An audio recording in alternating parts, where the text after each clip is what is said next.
لله نحمده ونستعينه ونستغفره ونؤمن به ونتوكل عليه ونعوذ بالله من شرور أنفسنا ومن سيئات أعمالنا من يهده الله فلا مضل له ومن يضلله فلا هادي له ونشهد أن لا إله إلا الله وحده لا شريك له ونشهد أن سيدنا وسندنا وشفيعنا وإمامنا ومولانا محمدا عبده ورسوله صلى الله عليه وعلى آله وأصحابه وأزواجه وذرياته أجمعين أما بعد فقد قال الله تبارك وتعالى في كلامه المجيد والفرقان الحميد أعوذ بالله من الشيطان الرجيم بسم الله الرحمن الرحيم فلما بلغ معه سعيه قال يا بني إني أرى في المنام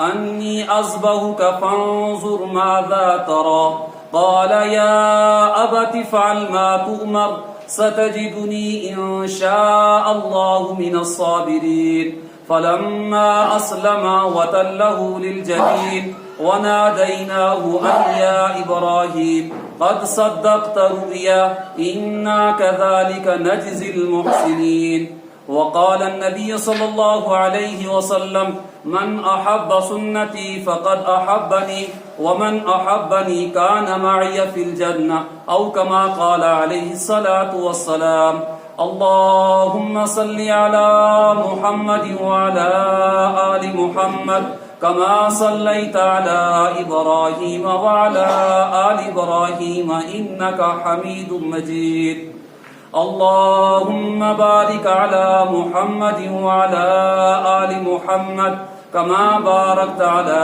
إبراهيم وعلى آل إبراهيم إنك حميد مجيد. قابل احترام معزز سامعین کرام، حاضرین مجلس، اللہ رب العزت کا بھی انتہا کرم و احسان کہ اس پاک ذات نے ہم سب کو ماہ ذی الحجہ کا پہلا جمعہ المبارک نصیب فرمایا. گویا کہ ہمارے اس سال کا آخری مہینہ اور آخری مہینے کا پہلا جمعہ اللہ نے ہم سب کو نصیب فرمایا. اللہ سے دعا کریں کہ اللہ رب العزت ہم سب کو اپنے پاک گھر میں 5 وقت کی نمازیں ادا کرنے کی توفیق نصیب فرمائے، اور جب آخری وقت ہو تو ایمان پر خاتمہ نصیب فرمائے. الغرض، گزشتہ جمعہ پر سیدنا ابراہیم علیہ نبیین علیہ الصلوۃ والسلام کی نسبت سے اور ان کی زندگی کے اندر جو آزمائشیں، جو حالات اور جن حالات کو انہوں نے سامنا کیا، اس نسبت سے چند باتیں آپ کی خدمت میں عرض کی تھی کہ سیدنا ابراہیم علیہ نبیین علیہ الصلوۃ والسلام کی پوری زندگی اللہ نے ان کو امتحانوں میں کامیاب کرنے، جانچنے، پرکھنے اور جس طرح کے ان کے سامنے حالات آئے، ان حالاتوں کے اندر رہتے ہوئے انہوں نے ہر امتحان کو کامیاب کیا. آخری عمر ہے، بڑھاپے کی عمر کو پہنچے، اولاد نہیں ہے، اس وقت اپنے رب سے دعا کرنے لگے رب ہب لی من الصالحین، اے اللہ مجھے نیک بیٹا عطا فرما دے، نیک اولاد عطا فرما دے.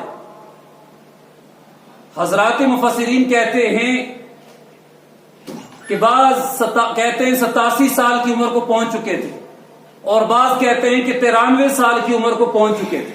اس وقت تک اولاد سے محروم تھے، اولاد نصیب نہیں ہوئی تھی. اللہ سے دعا کی، اللہ نے اسے پہلے والے امتحانوں میں کامیاب کر دیا کہ سب سے پہلے ٹکراؤ گھر میں والد کے سامنے ہوا. جب توحید کو بیان کرنے لگے تو گھر والے بتوں کی پوجا کرتے تھے، بت فروش تھے، بتوں کو فروخت کیا کرتے تھے.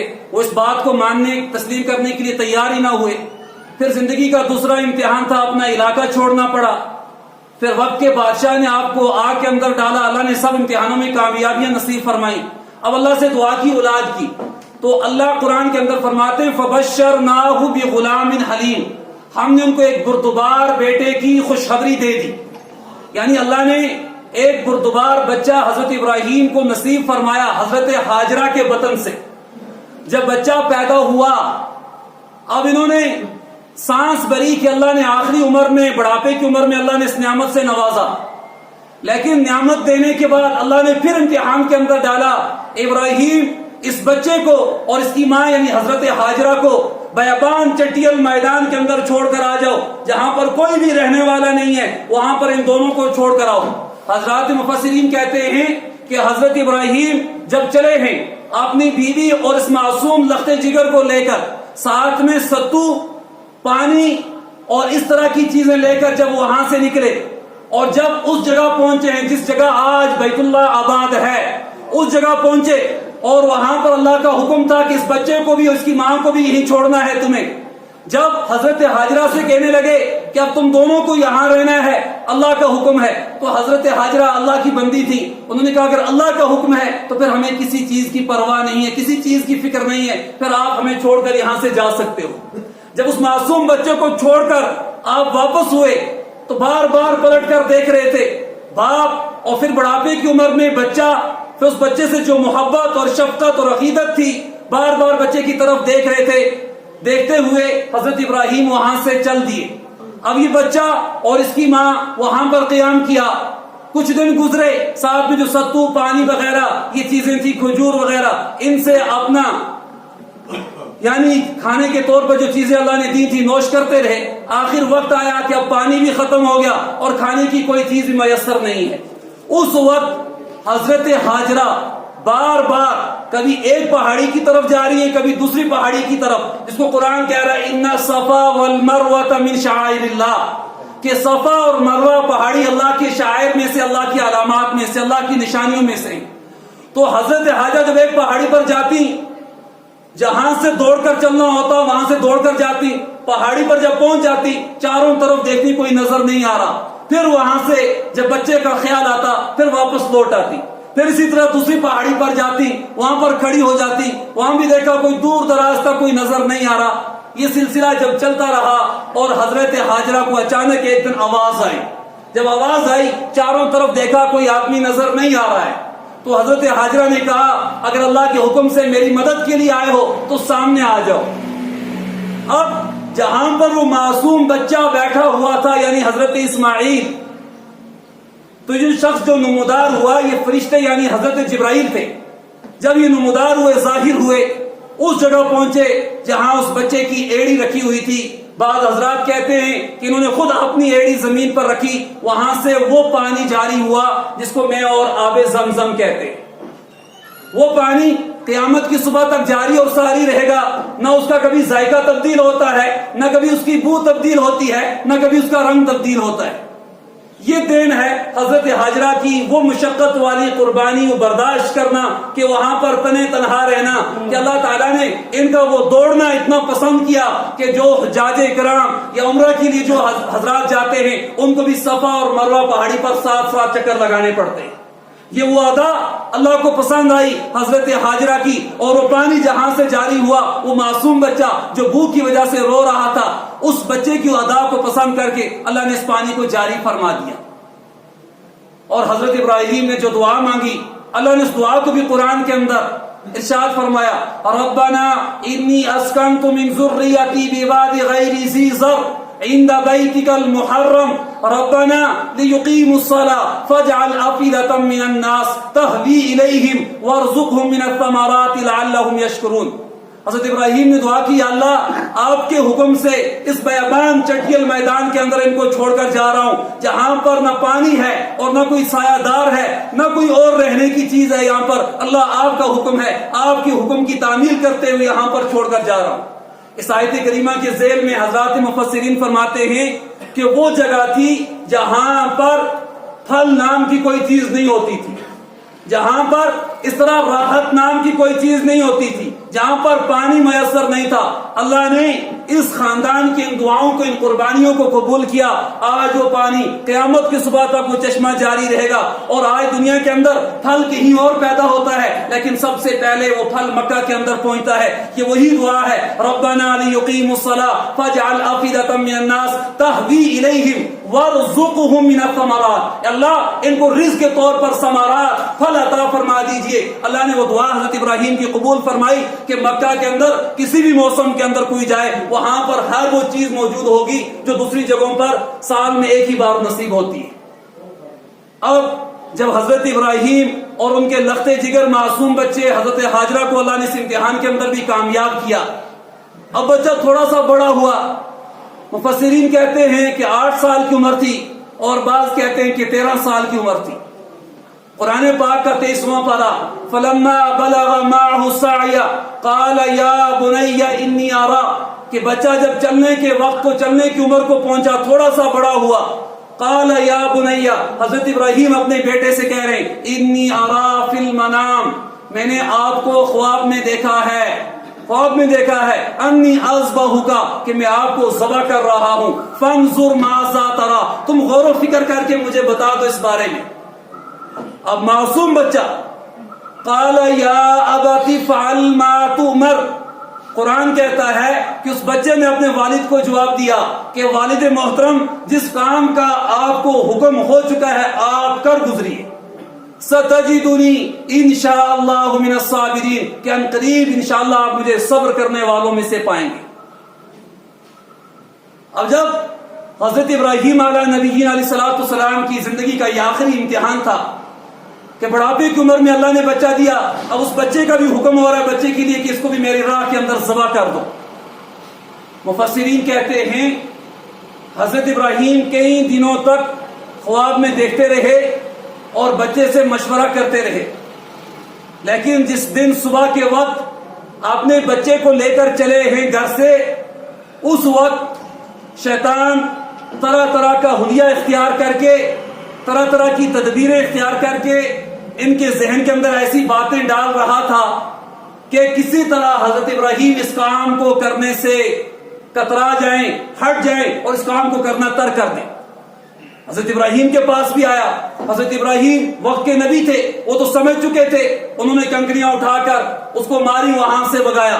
پھر گیا حضرت ہاجرہ کے پاس ایک اچھی شکل و صورت اختیار کر کے کہ بھلا بتاؤ کہ آخری عمر کے اندر اللہ نے ایک بچہ دیا ہو اور اس بچے کو بھی اللہ کے راہ میں ذبح کیا جا رہا ہو, یہ کون سی ایسی تاریخ ہے کہ ایسا دن بھی آپ کو دیکھنا پڑ رہا ہے. حضرت ہاجرہ اللہ نے ان کے ذہن کے اندر بات ڈالی کہ شیطان ہی ہو سکتا ہے جو مجھے اس کام سے ورغلا رہا ہے. وہاں سے بھی اللہ نے اس کو ناکام کیا.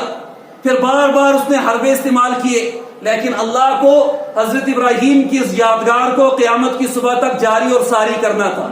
حضرت ابراہیم کے تذکرے کو قرآن کے اندر بیان کرنا تھا. حضرت ابراہیم کے مقام کو, رتبے کو اللہ کو بلند کرنا تھا.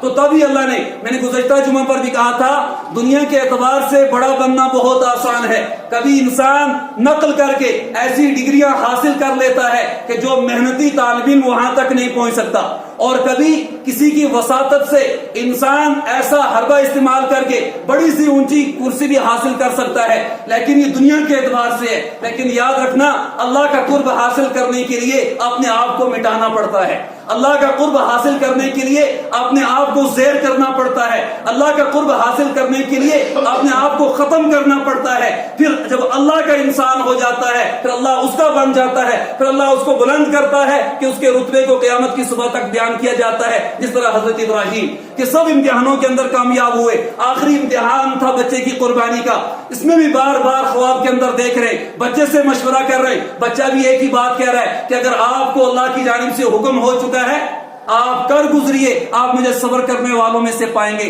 الغرض اللہ تعالیٰ کو یہ سلسلہ قیامت کی صبح تک جاری کرنا تھا. جب اس معصوم بچے کو لے کر چلے ہیں, ذرا غور کرو, تصور کرو کہ آج میرے لیے کہنا, آپ کے لیے سننا بہت آسان ہے.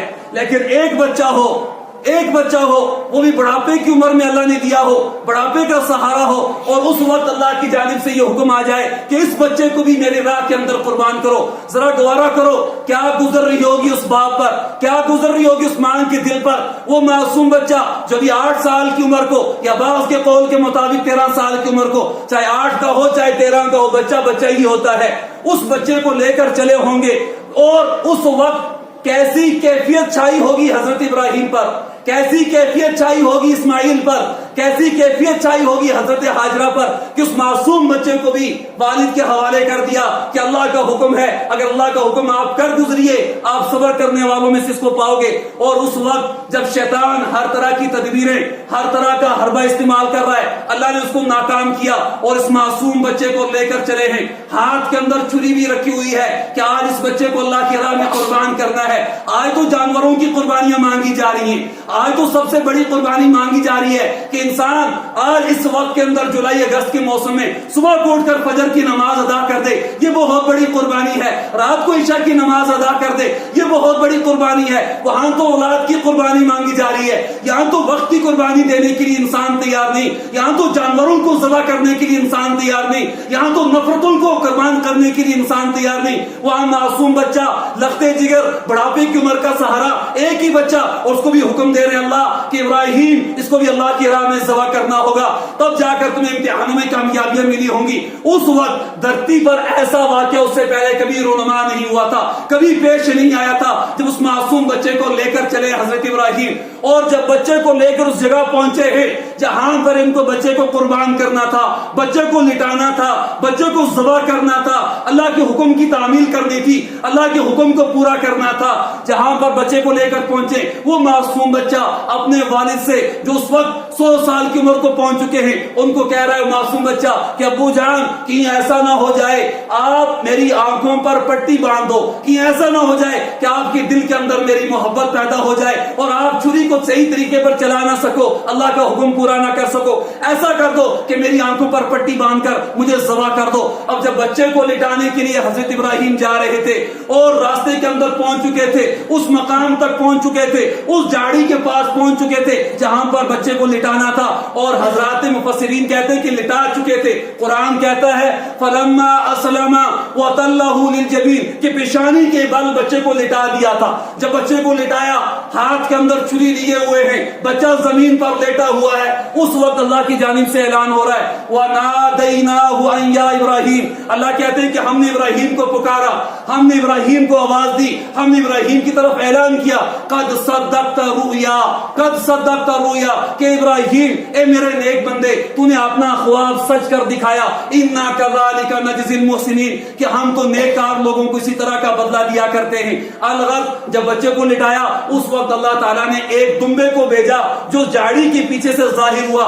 اللہ نے حکم دیا ابراہیم اس کو ذبح کرنا ہے اس بچے کی جگہ پر لٹا کر۔ یہ بچے کا تو آپ سے امتحان لیا جا رہا تھا کہ آپ اللہ کی راہ میں بچے کو قربان کرنے سے ذرا برابر بھی آپ کے دل کے اندر تردد پیدا نہیں ہوا۔ الغرض یہ حضرت ابراہیم کی زندگی کا آخری امتحان تھا جہاں سے اللہ نے اس سنت ابراہیمی کو جاری کرنا تھا، اس قربانی کے واجب ہونے کو قیامت کی صبح تک جاری کرنا تھا۔ باقی باتیں حضرت ابراہیم کی نسبت سے گزشتہ جمعہ کو آ چکی، تو اللہ تعالی ہم سب کو بھی صحیح معنی کے اندر اپنے نبیوں کے طریقوں پر چلنے کی توفیق نصیب فرمائے، ان کی تاریخ کو ان کی قربانیوں کو سامنے رکھ کر زندگی گزارنے کی توفیق نصیب فرمائے۔